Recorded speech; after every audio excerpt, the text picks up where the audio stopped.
Pour la prochaine question, le 21B, maintenant on demande par rapport au groupe ethnique et religieux. Et je crois que cette question est un peu plus difficile puisque ça dépend de est-ce que la religion ou bien l'identité ethnique est évident dans les images. Ce n'est pas toujours très clair, pas comme hommes et femmes, ce qui est très évident, mais la religion, l'identité ethnique de quelqu'un n'est pas aussi toujours clair dans les images. Et deuxièmement, est-ce qu'on ne doit pas inclure toutes les ethnies du monde, seulement ceux qui sont représentés dans la population locale, donc surtout dans le groupe linguistique qui va lire le livre puisque c'est écrit dans leur langue? Est-ce qu'il y a des chrétiens? Est-ce que c'est constitué des chrétiens principalement ou des musulmans ou un bon mélange des deux ou une autre ethnie là-dedans ou une autre religion là-dedans, etc. Je ne dirais pas que c'est impossible de savoir puisque selon vos contextes, vous pouvez même voir surtout l'habillement d'un groupe à un autre signale un peu son identité. Par exemple, voici un livre d'élèves du Nigeria et c'est en Hausa, ce qui est parlé au nord du Nigeria, là où la plupart des gens sont des musulmans, je ne dirais pas tous, mais la plupart, et on voit même leur habillement. Si on comparait à l'habillement des gens du sud, qui sont d'autres ethnies et aussi d'autres religions, on verrait tout de suite une différence.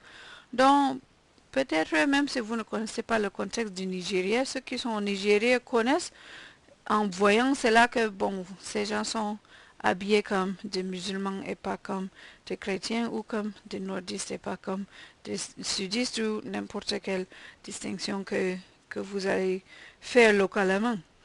Donc pour ceci, je dirais que la plupart des images, même tous, dépeignent des...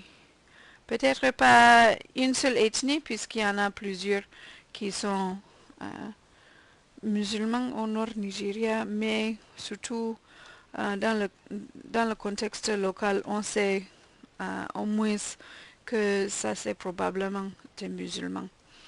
Bon, je ne peux pas vous dicter comment est le contexte chez vous. Ça, c'est à vous de décider si c'est évident par leur habillement ou leurs activités. Évidemment, s'ils partent à l'église, prient à l'église dans le livre où ils partent aux mosquées, là aussi c'est évident quelle ethnie ou quelle région on veut signaler.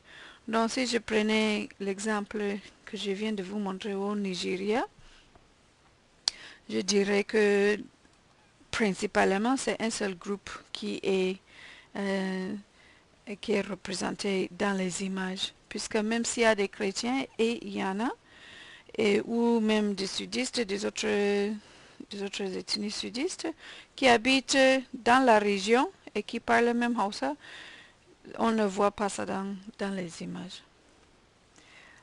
Il se peut surtout s'il s'agit des animaux ou peut-être les différentes ethnies s'habillent de la même façon et ce n'est pas évident lequel est représenté par les images. Là, vous avez cette option de dire que l'identité n'est pas apparente dans les images.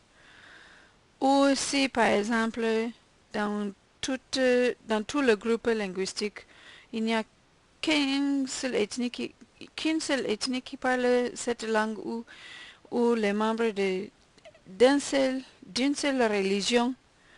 Donc, dans ce cas, il n'y a pas de besoin d'inclure d'autres, puisqu'il n'y en a pas qui sont dans le même groupe cible linguistique.